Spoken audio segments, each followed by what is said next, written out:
मेरे प्यारे बच्चों, हम यहाँ पर रोटेशनल मोशन की बात कर रहे हैं। रोटेशनल मोशन में बड़ा इंटरेस्टिंग टॉपिक हम देख रहे हैं, रोलिंग। उसी से रिलेटेड हमारे पास में क्वेश्चन 133 क्वेश्चन है। क्वेश्चन में गिवन है a uniform disc of mass m and, तो यहाँ पर डिस्क की बात कर रहे हैं वो, इसका मोमेंट ऑफ इनर्शिया mr²/2 होता है। Radius r is projected horizontally with initial velocity v naught on a rough horizontally floor so that it start off with a pure sliding motion at t equal to 0, है ना। जैसे इसको project किया तो t nought पर, okay, at t nought time पर वो pure rolling perform करने लगता है, वो स्लाइडिंग ऑफ कर देता है।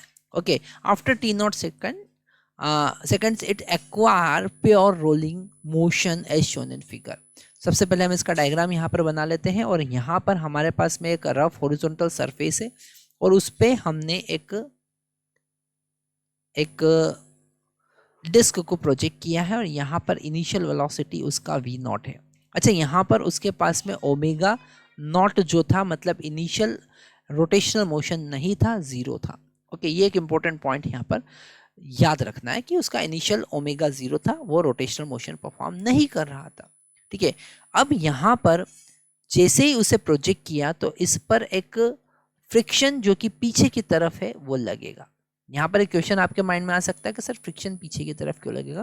फ्रिक्शन का डायरेक्शन हमें जरूर ध्यान से समझना पड़ेगा।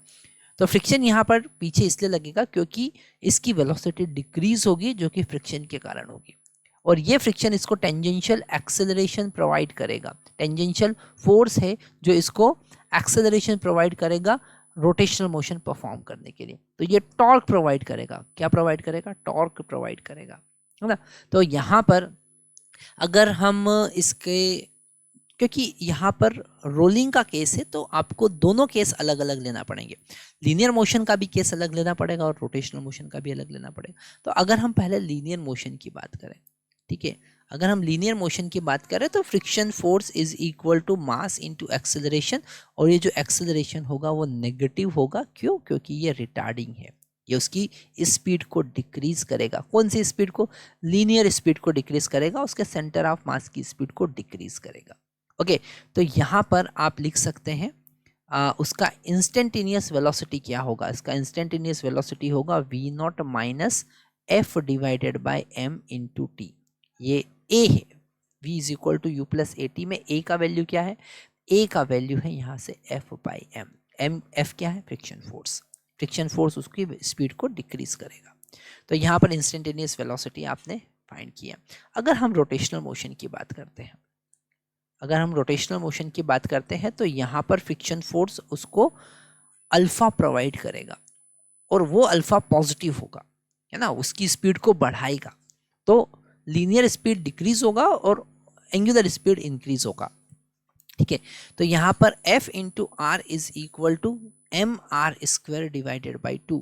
यहाँ पर थोड़ा सा ध्यान से समझना पड़ेगा कि यहाँ पर यूनिफॉर्म डिस्क है तो moment of inertia M R square by 2 होगा इंटू अल्फा। ओके, एक आर से एक आर कैंसिल कर देंगे और यहाँ पर अल्फा का वैल्यू हमको मिलेगा, alpha is equal to 2f divided by M R. ये अल्फा हमको मिला। और अगर हमको वो टाइम फाइंड करना है जब वो प्योर रोलिंग परफॉर्म करेगा, ओके, तो यहाँ से हम ओमेगा भी फाइंड करेंगे, और omega naught plus alpha T हम लिखेंगे, पर ओमेगा नॉट तो जीरो है क्योंकि इनिशियली वो रोटेट नहीं कर रहा था। तो omega is equal to alpha into T हो गया।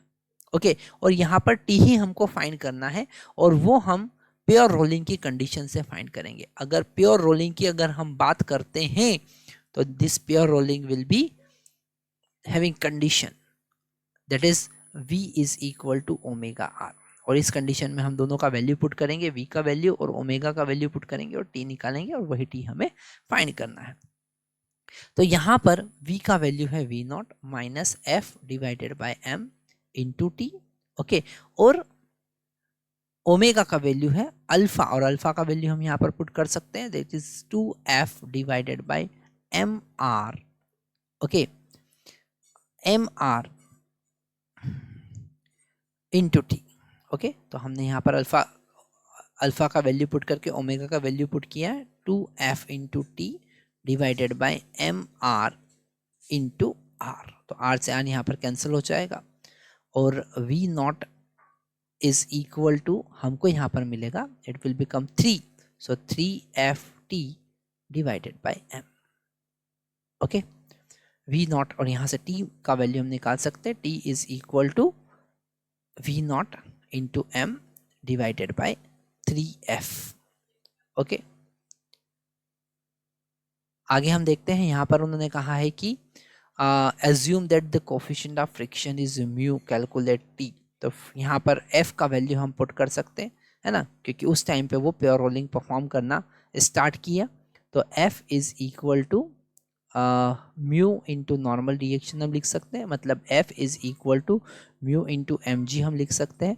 तो t इज इक्वल टू हुआ v nought m divided by 3 into mu into M G. तो m से m यहाँ पर कैंसिल कर सकते हैं, t का वैल्यू हमको मिला v nought divided by 3 mu ji.